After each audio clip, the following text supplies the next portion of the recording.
आज मैं जगन्नाथपुरी के बारे में संपूर्ण कहानी बताऊंगा।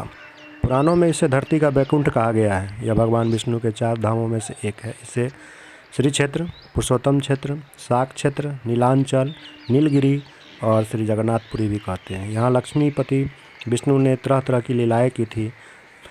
ब्रह्म स्कंद पुराण के अनुसार यहाँ भगवान विष्णु पुरुषोत्तम नील माधव के रूप में अवतरित हुए और सवर जनजाति के परम पूज्य देवता बन गए।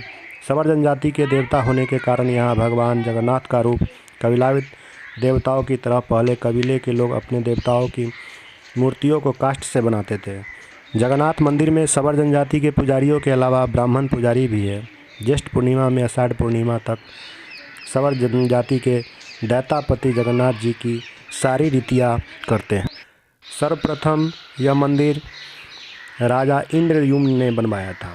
राजा इंद्रद्युम्न मालवा का राजा था, जिनके पिता का नाम भारत और माता सुमति था। राजा इंद्रद्युम्न को सपने में हुए थे जगन्नाथ के दर्शन। कई ग्रंथों में राजा इंद्रद्युम्न और उनके यज्ञ के बारे में विस्तार से लिखा गया। उन्होंने यहाँ कई विशाल यज्ञ किए और एक सरोवर बनाया। एक रात भगवान विष्णु ने उनको सपने में दर्शन दिए और कहा, नीलांचल पर्वत की एक गुफा में मेरी एक मूर्ति है, उसे नील माधव कहते हैं। तुम एक मंदिर बनवाकर उसमें मेरी यह मूर्ति स्थापित कर दो। राजा ने अपने सेवकों को नीलांचल पर्वत की खोज में भेजा और उसमें एक था ब्राह्मण विद्यापति। विद्यापति ने सुन रखा था कि सवर कबीले के लोग नील माधव की पूजा करते हैं और उन्होंने अपने देवता की इस मूर्ति को नीलांचल पर्वत की गुफा में छुपा रखा है। वह यह भी जानता था कि सवर कबीले के मुखिया विश्वासु नील माधव का उपासक है और उसी ने मूर्ति को गुफा में छुपा रखा है। चतुर विद्यापति ने मुखिया की बेटी से विवाह कर लिया। आखिर में वह अपनी पत्नी के जरिए नील माधव की गुफा तक पहुंचने में सफल हो गया। उसने मूर्ति चुरा ली और राजा को लाकर दे दी। विश्वासु अपने आराध्य देव की मूर्ति चोरी होने से बहुत दुखी हुआ। अपने भक्त के दुख से भगवान भी दुखी हो गए।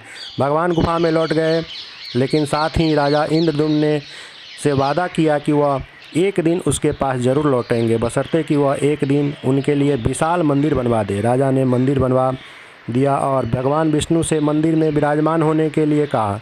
भगवान ने कहा, तुम मेरी मूर्ति बनाने के लिए समुद्र में तैर रहा पेड़ का बड़ा टुकड़ा उठाकर लाओ, जो द्वारिका से समुद्र में तैरकर पूरी आ रहा है। राजा के सेवकों ने उसे पेड़ के टुकड़े को तो ढूंढ लिया, लेकिन सब लोग मिलकर भी उस पेड़ को नहीं उठा पाए। तब राजा को समझ आ गया कि नील माधव के अनन्य भक्त सवर कबीले के मुखिया विश्वासु की सहायता ही लेना पड़ेगी।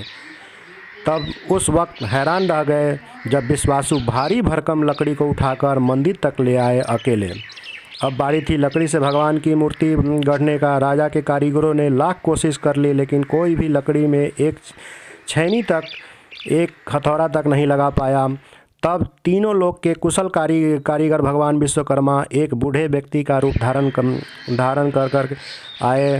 उन्होंने राजा को कहा, वे नील माधव की मूर्ति बना सकते हैं, लेकिन साथ ही उनके अपनी शर्त भी रखी कि वे 21 दिन में मूर्ति बनाएंगे, अकेले में बनाएंगे, कोई उनको बनाते हुए नहीं देख सकता। उनकी शर्त मान ली गई। लोगों को आरी छैनी हथौड़ी की आवाज़ें आती रही। राजा इंद्रद्युम्न की रानी गुडीचा अपने को रोक नहीं पाई। वह दरवाजे के पास गई तो उसे कोई आवाज़ नहीं सुनाई दी। वह घबरा गई। उसे लगा बूढ़ा कारीगर मर गया। उसने राजा को इसकी सूचना दी। अंदर से कोई आवाज़ नहीं सुनाई दे रही थी, तो राजा को भी ऐसा ही लगा। सभी शर्तों और चेतावनियों को दरकिनार करते हुए राजा ने कमरे का दरवाज़ा खोलने का आदेश दिया। जैसे ही कमरा खोला गया तो बूढ़ा व्यक्ति गायब था और उसमें 3 अधूरी मूर्तियां मिली पड़ी। भगवान नील माधव और उनके भाई छोटे छोटे हाथ बने थे, लेकिन उनकी टांगें नहीं, जबकि सुभद्रा के हाथ पांव बनाए ही नहीं गए थे।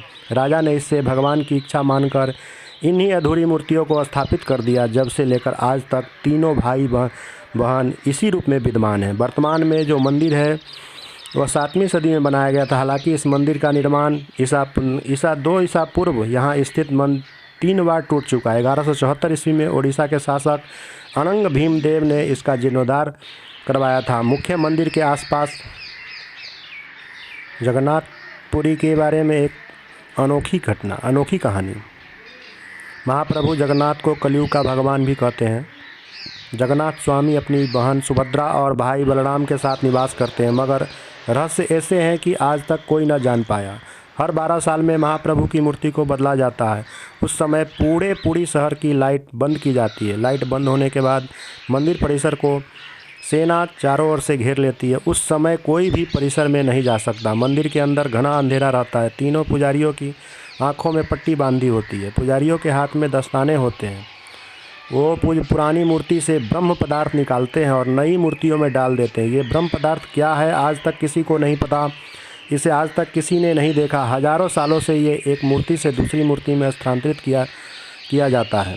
ये एक अलौकिक पदार्थ है जिसको छूने मात्र से किसी इंसान के जिस्म के चित्रे उड़ जाएं।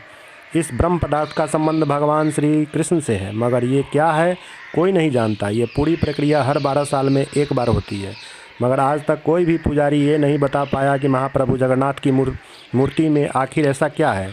कुछ पुजारियों का कहना है कि जब हमने उसे हाथ में लिया तो आंखों में पट्टी थी, हाथ में दस्ताने थे, तो हम सिर्फ महसूस कर पाए।